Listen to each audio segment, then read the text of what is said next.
extra money out of you that you will ultimately concede to. Look, you don't know what for all you know, they're using that money to finance the real, not the next Persona game, but there's actually like a psychic dungeon somewhere like next to the Altus headquarters, and it's expensive to go in there, and so there's a little man whispering in the developers' heads. It's like, yes, if you want to know the truth and save the world, you must embrace suffering, and also you must milk those rubes for all they've got. I can't do the weird, creepy sound effect. Well, now I want to decorate my bedroom as the Velvet Room. And then, what happens in the Velvet Room is a couple bodies get together to make a monster. Am I right? Waka, waka, waka. Do we know whether the guys who made Persona ever watched Twin Peaks? Because that would be a pretty huge coincidence. But it could be a coincidence. Well, and because we're talking about the crossover between the Persona series, which is itself a spin-off of the Shin Megami Tensei series, aka the Megaten universe, and how it crosses over with Twin Peaks, you must be listening to an episode of The Big Bang Theory. Hi, I'm Nick. Hi, I'm Kyle, and I'm just saying, if Agent Dale Cooper had shot himself in the head and then a demon had popped out and eaten Bill, that would have probably been the perfect ending. Nobody would have complained. No, not at all. And I'm gonna have to double check, but I think the Twin Peaks would have had to have influenced the Persona, because I think the Velvet Room. So I've played a little bit of the second one, but not hardly any of it. That's a game I rented when I was in high school, and I was like, I don't understand this, and returned it. Also, that's a game, if Atlas weren't cowards, that they would remake, because that's one where that game came out in 2 parts. Only one of them was ever released in the US. Wait, which game? Persona 2. Ah. Yeah, because there were 2 parts. It was Innocent Sin and Eternal Punishment. Only one part of it came to the US, and I think it was heavily censored. And one part of the other has a side plot where I think you fight Hitler. Actual Hitler. And Atlas, what do you like, Hitler or something? You don't want Hitler to be defeated in the modern era? Is that why you're scared of remaking this game? I feel like now more than ever we need to be present of the threat of fascism, and Atlas won't confront its own history, and so that's frustrating. But I don't think that one had the Velvet Room. I might be misremembering, but I think it shows up in 3, which either of them would be after Twin Peaks. Well, according to this, this is just Reddit, and I apologize for using Reddit, but I just, we started this episode mid rabbit hole, so just go with it. So according to this, the very first Persona game, is pretty, if you the links between Twin Peaks and Persona are strongest in the very first, in Persona 1, and then basically every subsequent game calls back to elements of Persona 1, including the Velvet Room. And so that's why that's why those 2 things feel so interconnected. That's just what Reddit says, though. I'm into that. Well, and we talked about too, with the 4th season of JoJo's, how it has a Twin Peaks vibe, because it's hey, this is a very normal small town, or is it? Yeah, that one is blatantly a little bit of Twin Peaks and a lot of it's weird how popular Stephen King is in Japan, is basically the thing I keep coming back to, because I find in a bunch of different manga that I've read, I've been there's no way this isn't a Stephen King reference, but I didn't realize he was such a big deal over there. But I think he is. And also, this isn't an Go ahead. Fun. This is only kind of, but here's a fun trivia question for you. What movie is playing on the television in the first Pokemon game? Pokemon Red or Pokemon Blue? Oh, good grief. Or green if you're in Japan. I have no actual idea, but I'm going to say The Shining. That would be interesting. And I don't, because I didn't give you a lot of context clues before the setup. But no, it's Stand By Me. Oh gosh, I mean, I guess that's thematically appropriate. I mean, right? The name. I guess it's not like Ash meets Pikachu and Pikachu's like, Pika, Pika. And Ash turns to his friends and he's like, he wants to show us a dead body. No, the thing I was going to say about Stephen King is I don't think I've ever read one of his books. And I've every time I try to read The Stand, which is the only one I actually own, I start and I'm like, I don't know if I like this. And like I was going to say, this isn't an attack on Stephen King. And this isn't like the number one reason I don't like it. It's just jarring is pretty loose use of the N-word in that book. And I had to like stop and like look at the copyright dates to be like, when exactly was this released? Because was this like normal racism of the time, or this Stephen King like still holding on to some bad habits kind of thing? And I think it was like originally published. It was confusing. It seemed like the version everyone's familiar with came out in like 1990 or something like that, but there wasn't. Yeah, so basically his editor, like, he wrote like 1,000-page book, and his editors were like, nobody's gonna fucking pay to read this, bro. So he cut out like 300 or 400 pages of it to condense the plot. And then when he became more famous, he was able to release like the unabridged version of The Shining, which is I wonder if they just put the N-words back in. I wonder if that's... Because it's... So, like, knowing that there was, like, a different version of it makes more sense. Because even, you know, I'm going to front-load my recommendation, inspired at the moment. I'm going to recommend a show called Scott Hasn't Seen, which is a spin-off in the big comedy Bang Bang universe where he and... a particular improviser just watch movies that they haven't seen before and go over them. But one of their recent ones that I was listening to just today was they watched The Jerk.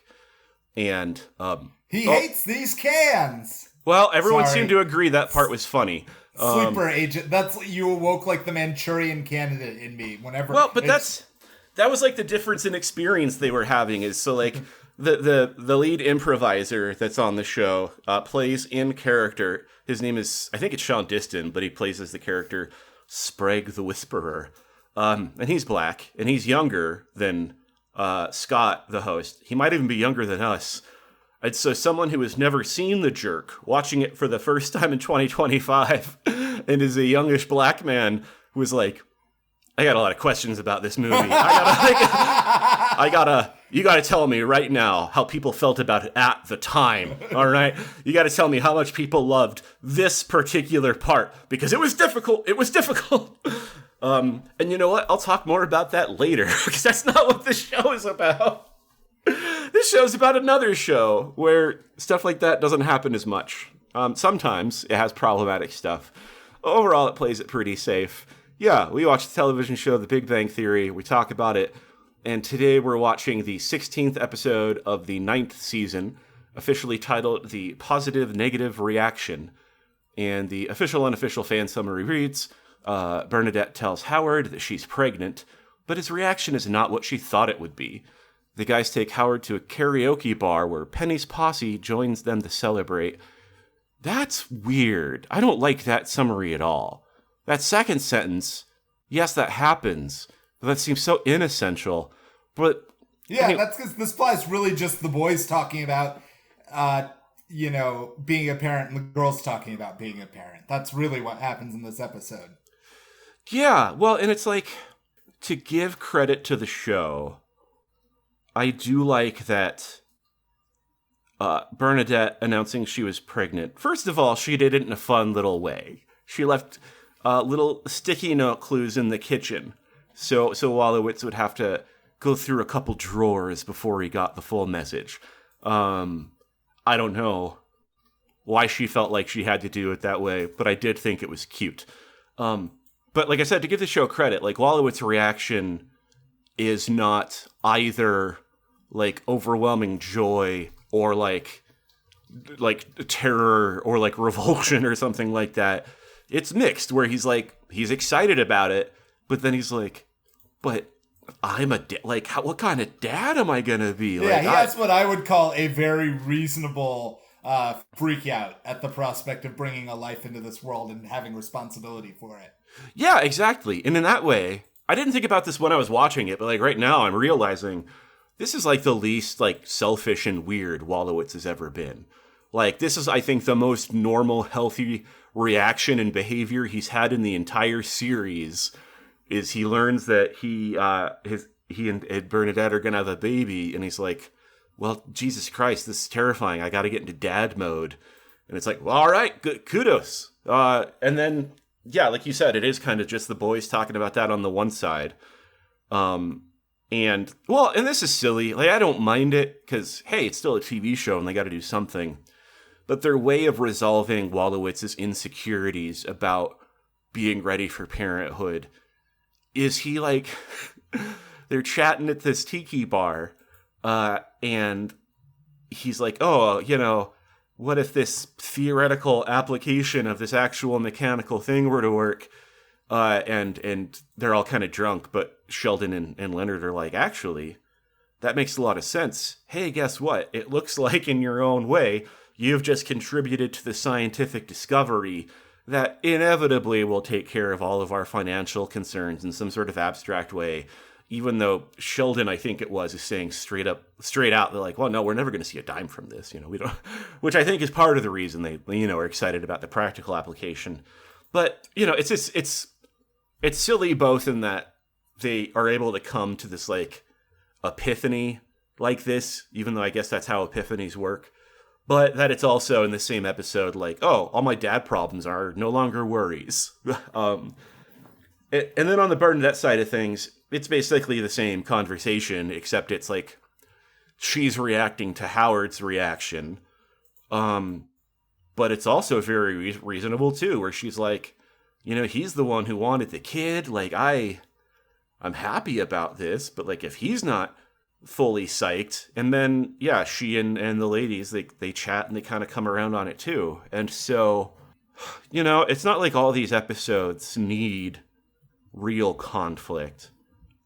But this one does lack much forward momentum beyond, yeah, Bernadette and Wallowitz each being like, "Oh, this is kind of scary," being reassured that it's not actually that scary, and immediately taking to that reassurance. I guess it's cozy.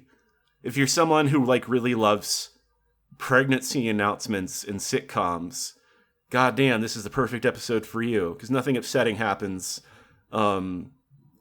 And it's a little cute, but I don't know, like, Kyle, is there anything else to put into this? I feel like it is so straightforward, but like, what am I missing? No. I mean, the only interesting thing to me that happened is the revelation that this baby was conceived on Sheldon's bed. Oh, right. Yeah. That's something that is kind of funny that I wish were a bigger deal. Because on the one hand, I think it's kind of silly what a big deal they make of it in the first place. That, yeah, they were all at the boys' apartment and I guess passing each other on the way to the bathroom. Wallowitz and Bernadette both were like, "It's fucking time, right? Like, what are you supposed to do? We're two animals and we respect Sheldon less, so let's go into his room and bang it out." And, if I were Sheldon, I'd be like, "Oh, gross, weird. I didn't know that." Well, actually, no, if I were Sheldon, I guess I'd have probably the reaction he does, where I'd freak out. If I were me, I'd say, "Gross, weird, but not a huge deal. Please don't do that." And in this episode, I feel like everyone like feigns that initial upset, but it doesn't seem, it's like, it's not enough. I wish that were a bigger plot point, now that you remind me it happened at all. Yeah, I wonder I hope it's a recurring joke, because I assume that eventually Penny and Leonard are going to have a kid, because they do end this episode talking about it. I mean, not talking about it in a way where it's like obvious that that's like going to be the very next thing, but I do feel like they're just setting that up. So, I kind of think it would be funny if then they got pregnant and it was revealed that they also had sex on Sheldon's bed, and so Sheldon's bed is like some magical has some magical fertility boosting powers. I like that. I think that should happen. Also, pretty soon into this episode, I was imagining a not selfless Wallowitz saying, "Oh, all right, well, let's get you to the clinic, honey. I'll take the afternoon off." And then that being the episode is like, so I announced I was pregnant, I was happy, and he reacted by saying, "Where can we get the nearest abortion?" And so now we have that to talk through. That would be something, you know? That would be I overreacted. It was, I didn't, you know, we'll nickname him the Terminator, because that was my first thought when we announced it. Ha ha ha ha. That was funny to me. Well, that's personally. something that's not in the show. So, but I don't know. Like, I feel often pressure to like stretch these things out, but like this one was just so straightforward that. Yeah, I don't know. Anything else on your end? They fucked. They had a baby. Oh, I guess I'll add this. Having a baby. Not a part of the episode, but I was surprised that they did beat Penny and Leonard to the punch. And I guess, like, you know, they were probably well, I was gonna say maybe they were trying to have a kid, but that doesn't really seem to be it. It seems like it was a real heat of the moment accident, but that they were looking forward to a kid when it came. I love that you're trying to justify this in universe as opposed to my thought when you said that, which is of course it's because they're the least interesting couple, so they have to give them, you know, something else to make their relationship more interesting. No, I'm thinking totally in universe, because I'm thinking about how, like, again, I think it's just Sheldon's magic fuck bed. Well, you know, how much more they might bang than Penny and Leonard bang. And also it's like, well, Bernadette is Catholic, so is she against any of the why can't I think of the right word all of a sudden? But, you know, the prophylactic. Yeah. Well, now we have to. I didn't want to get this, but her exact description is, normally we're careful, but we got a little reckless, which implies that normally I was interpreting, it's like they were on the pullout method. It was basically what it seemed like to me. And then, you know, in the throes of passion, you know. Hey, you know, I think you're right. And you know what else I think? Good on them. Because you know what they were doing? It was Sheldon's bed. They were trying to not make a mess. All right? They were. Man, I've had Wallowitz wrong this whole time. He's pretty thoughtful for being a sex creep, but who's no longer a sex creep and hasn't been for years, and it's for the best. It just means there's nothing interesting about him anymore. Also, I guess, last tiny little thing on my end, Bernadette, and she blames it on, like, I don't know, being pregnant and the hormones and everything. It's a little bitchy in this one. I wish that was a bigger part of her character, because it's something. Just because it's like, if she were, you know, as cute and tiny as she is, but were, like, particularly nasty in a way. Because, like, when they introduced her, her whole thing was being obsessed with plagues and horrible diseases and bizarre medications. And they let all of that go. I guess they didn't like cute little apocalypse-obsessed mad scientist. But I don't know. She just needs something more. It's like, I do not dislike her character at all. I don't find her, like, abrasive. I just feel like of the crew, she's still somehow the least developed, aside from whoever, you know, they might be dating at any given time. Which is just left to Raj now. I guess I'm just trying to say Emily. I don't know why I was trying to be nice to this fictional character. Emily, you're boring. Well, she's no longer around. He broke up with her, remember? Oh, I do remember. And then I was wondering if a platinum blonde lady was going to show up, and I think she's just probably gone too. Raj, poor guy. Anyway, we should talk about the things we enjoy. I've already kind of preloaded mine. Yeah, tell me more. Yeah, so it's hard to, like, I always feel weird recommending any of the comedy Bang Bang stuff, because so much of it is improv, and improv is so notoriously bad. But, like, I try to, like, reassure, as I am doing again now, is, like, Comedy Bang Bang is great. Like, these are, like, professional comedians. Not that their pedigree should matter, but, for instance, Ego Wodum has been a regular guest on the show, and she's, like, an SNL cast member. and Carl Tart is now an SNL writer. I think probably because Ego liked what he's been doing on Comedy Bang Bang for so long, and so it's a great show on its own. But also there's like all these different shows based kind of in the universe that are either like actually or loosely based on characters that have appeared on the show. And so one that I've started listening to, which I've known about forever, but I just haven't actually like dove in until recently, is the show Scott Hasn't Seen, which Scott Aukerman is the host of all these, well, is the host of the main show. And while also a hilarious and insane person, he effectively plays the role of the straight man in all of these. And Scott Hasn't Seen is a show that is a spin-off of a different show that he and the character Sprague the Whisperer had, which I think was called You Talkin' TMNT to Me, which I think Scott hadn't seen any of the had no familiarity at all with Teenage Mutant Ninja Turtles.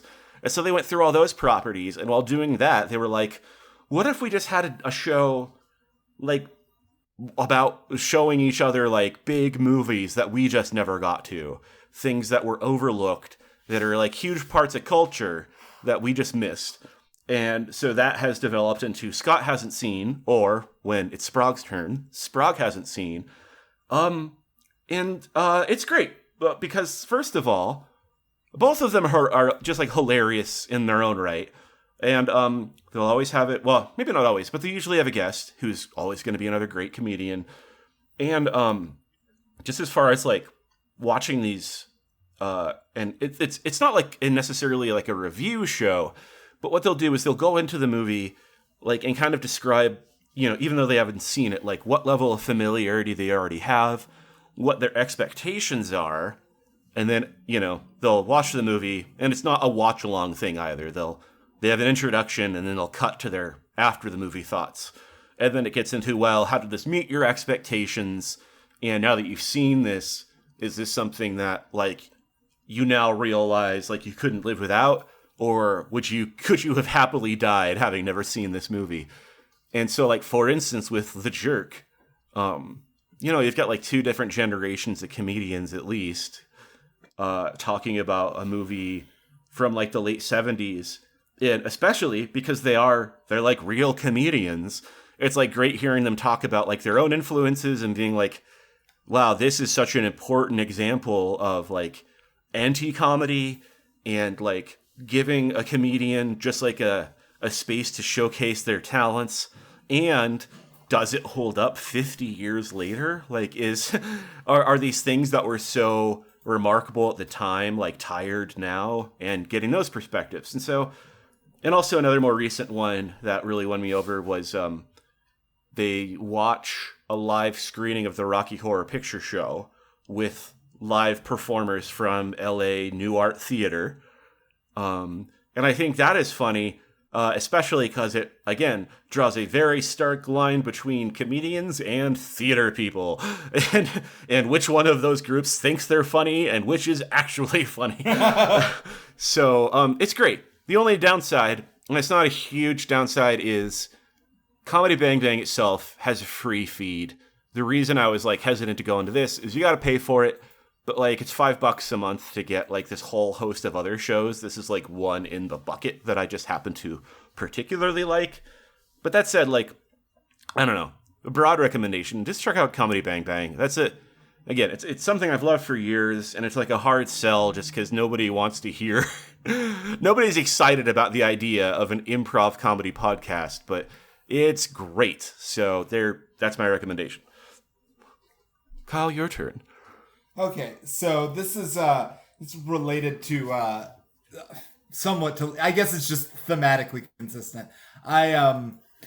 I feel like because I saw and I liked the Superman movie, I felt like I had to give the Fantastic Four movie a shot, even though I wasn't. I mean, I really like the Fantastic Four comic a lot. I think that was I think one of my recommendations in a prior podcast was just the Fantastic Four comic book series from like the original run, like the Stan Lee, Jack Kirby run of Fantastic Four. So this famously, they have made two.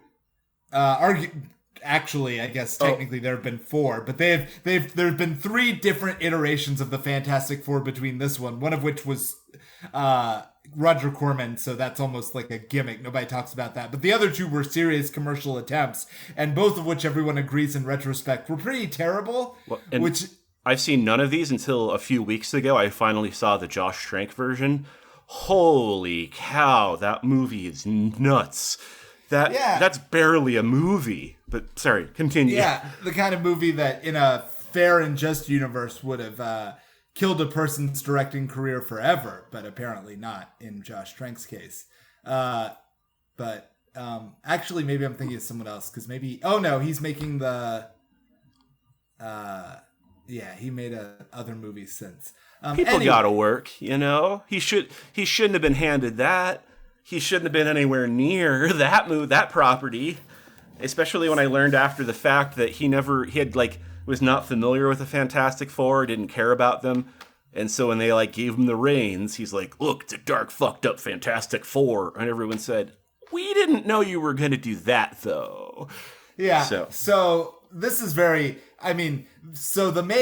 what's funny about this movie, and again, I feel like I'm repeating a lot of my praise for the Superman movie, is it just shows... like, we have either reached a point, or we always could have, and we're just afraid to, where we can just do a version of these characters that both looks and feels like what you would expect from the comic book, and it's great. It didn't make me feel like the deep feels that the Superman movie did, but that's mostly just because, like, the Fantastic Four just doesn't quite resonate on that same, like, emotional level for me. Sure. But it does a great job aesthetically of establishing the universe, and like it has, as many people you probably knows from the trailers, it does this retro futuristic vibe very, very well, where everything looks like Tomorrowland from Disney World. Everybody drives, everything's the 1960s, but also they have robots and flying cars. So it's cool in that sense. And then the characters are all very excellently acted, and, give interesting and nuanced portrayals of their characters. And I think the best part related to what I was saying about is this film deals again, there was a Fantastic Four Rise of the Silver Surfer movie, and it's so funny how this movie has basically the exact same plot of that as that movie, but handles it just so much better in every regard and aspect, to the point where it almost has kind of like a cosmic horror vibe to it, because basically, if you don't know, Galactus is a giant purple man who eats planets because he gets hungry. And that's his whole deal. And it's not personal for him. He doesn't hate you. He's not like a mad psychopath. He just gets hungry and he needs to eat planets. And I think planets with people on them are just more nutritional for his dietary needs. So he sends his Silver Surfer around to warn people, hey, I'm coming to eat your planet. And 99% of the time that planet ends up destroyed. And this is about the Fantastic Four trying to figure out if they can subvert fate, both for the sake of Earth as a whole, but also their brand newborn son, who sort of comes to represent all of their optimism and hope for the future. So he's the Jack of the Incredibles. Yeah, it is very, for people who don't realize, there's a lot of, the Incredibles were pretty explicitly based on the Fantastic Four, right down to their power sets everything. And this movie definitely has a lot of live action Incredibles feel to it for that exact reason. But I think it still manages, just because it's it's so much more of a, I won't say hard sci-fi, but definitely like a pulp sci-fi, real. It's almost like a Twilight Zone episode, just with some superheroes in it. Well, that's nice to hear, because the pulpy idea sounds like just a better take to me. And then also, I really like hearing the cosmic horror element of it. Because, like, I'm familiar enough with Galactus to know his general deal, and so that they treat him that way is great. But also, part of, like, the Josh Trank thing that I think fails so much is he really wants to make it a body horror movie, which I think theoretically could be cool, but it means that, you know, not only is it not a good movie overall, but that your main four characters are miserable and weird and suffering the whole time because they went through this thing. They can't understand their bodies. They're being manipulated by the government, and none of it is fun. Nobody's having a good time. None of it is lighthearted, and not like all of it needs to be, but yeah, to like, when you say pulpy, then I'm like, ooh, no, that's the vibe. That's what you need for everyone to have a good time. Yeah, no, and again, great performances. He's kind of, I think because every other film version has, for the exact reasons that you say, has really focused on like the horror of being the Thing. This version actually pulls back a lot on that, where, you know, you see the Thing kind of like having fun and showing off for kids and stuff like that. You know, his main dramatic arc in the movie is whether or not he's really going to say it's clobbering time, because it turns out it became sort of his catchphrase to the point that now he's a little embarrassed to be caught saying it in public. But it is like, they do establish really subtly through like shots and things like, yeah, of course he hates being a giant fucking rock monster. He's not like going to be constantly like, morose about it, because, you know, he has other shit to do and he still likes his friends and, you know, all of that stuff. And they all, you know, this is neither here nor there, but they also, you know, in a little sort of nice bit of representation, they establish that his character, you know, they just have, you know, they don't make a huge deal out of it, but they establish his character is Jewish and, you know, comes from like a, you know, the Jewish part of Brooklyn. So he actually is a golem? Is that what we're but also, unfortunately, from our deleted episode, or not deleted, accidentally didn't hit the record download button correctly. We talked a good bit about the strong history of Jewish comic book writers and how that influenced the vibe of anti-fascism, and so yeah. So again, and I said in that episode, a lot of comic book creators and artists and writers were Jewish kids from New York, and so that subtly influences like the mythological and also historical influences of comic bookdom in America, of superhero comics in particular. But with the Thing, it's very explicit. Like, the Benjamin Grimm's background is like he was a tough like street kid from Brooklyn who grew up to be a test pilot. And Jack Kirby basically admits that not the test pilot part, but everything prior to that in terms of like Benjamin Grimm's backstory was based on Jack Kirby's own life. So and Jack Kirby was like a tough, scrappy Jewish guy from you know, the city of New York. So insofar, like, a lot of the way the Thing talks and behaves and his mannerisms were actually always based on Jack Kirby, which is something that you like, apparently the people who knew them like understood. So seeing that come through it's just kind of a fun little thing. Well, that's nice, because that's, again, like the Trank version being actually the only one of these Fantastic Four movies I've seen. And yes, I watched it because I knew it was the worst. I just saw it on.